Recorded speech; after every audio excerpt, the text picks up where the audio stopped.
Hey guys, a lot of you have been asking how the AOTR value list works, how to use it, and where the updated values actually are. So today I'm going to show you the Attack on Titan Revolution value list on VVX, how to check item values, how to use the trade calculator, how to switch between key value, scroll value, and Vizard Value, how trade ads work, how messaging works, and how tier lists work. Basically, if you've ever looked at a trade and thought, wait, am I getting cooked right now? This video is for you. First, this is the AOTR value list on Vaulted Values X. This is where the official values are tracked and updated. And honestly, it's way better than trying to survive inside a giant dock like it's a final boss. Everything is built directly into the site. You can search items, filter by category, check demand, see status, look at gem tax, and open full item pages instead of scrolling for 5 minutes just to find one item. Right now, the list tracks hundreds of AOTR items across multiple categories, so instead of guessing, asking 20 people, and getting 20 different answers, you can just come here and check the current value. Now, one thing you need to understand is that AOTR has multiple value types. On the site, you'll see key value, scroll value, and Vizard Value. So depending on what people are trading with, you can view the list in the value type that actually matters. If someone is talking in keys, use key value. If they're comparing scrolls, use scroll value. And if the trade is based around Vizards, switch to Vizard Value. Because let's be real, doing conversions in your head mid-trade is how you end up accepting something and then staring at your screen like, yeah, I sold. The drop-down makes it way easier because you can just switch the value type and compare everything properly. On the value list page, each item shows the important trading info. You can see the item name, category, current value, demand, gem tax, and status. Status is useful because it tells you if something is stable, rising, dropping, overpriced, or moving in a way you should actually pay attention to. Demand is also super important because value alone doesn't always tell the full story. An item can have a high value, but if nobody wants it, good luck moving that thing. That's not an item, that's a retirement plan. And when you click into an item, you can see more detailed info like the current value, demand, status, gem tax, how it's obtained, and the value history graph. The value history is really useful because you can see if an item has been going up, going down, or just chilling. So before you make a big trade, don't just look at one number and pray. Check the item page, check the demand, and check the history. Now let's go to the trade calculator. This is probably one of the most useful tools on the entire site. Instead of manually adding values like you're in math class against your will, you can put your offer on one side and their offer on the other side. The calculator shows your total, their total, the difference, and whether the trade is fair, winning, or losing. So if I add an item to my side and then add what the other person is offering, it instantly compares both sides. This is useful for newer players, but even if you already know values, it saves a lot of time, because sometimes a trade looks good at first, then you put it in the calculator and it's like, be serious. Now this part is important. At the top of the trade calculator, there's a value type drop down.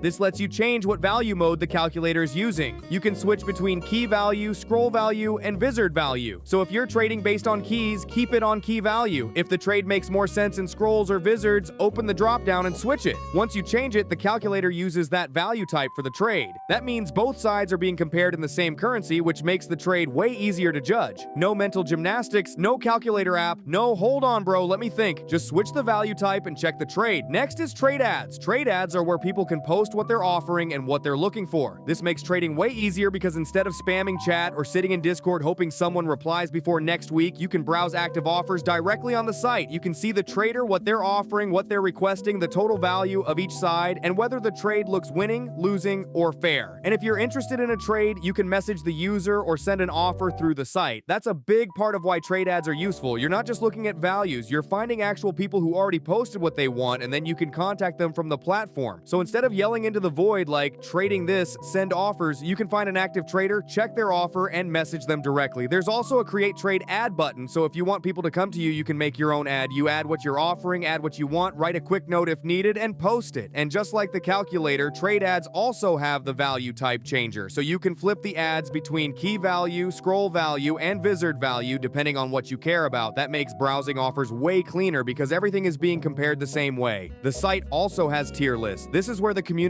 can make their own rankings for AOTR items, families, or anything else they want to compare. You can view other people's tier lists, sort them by newest, recently edited, most viewed, or top voted, and see what the community thinks. If you sign in, you can create your own tier list too. So if you want to rank the best items, the most overrated items, the best families, or the best trading targets, you can make your own list and other people can view it and vote on it. And yes, you already know somebody is going to make the most insane tier list possible and defend it with their life. That's just the internet. So that's basically how the AOTR value list works. Use the value list to check current item values, open item pages to see more details and value history, use the trade calculator before accepting big trades, change the value type depending on whether you're trading in keys, scrolls, or wizards, use trade ads to find offers, post your own, and message users. And check tier lists if you want to see what the community is ranking. I'll leave the AOTR value list linked in the description. Make sure you check it before trading because values can move fast and one outdated number can easily make you take a bad trade. Stay safe, don't get cooked, and I'll see you in the next one.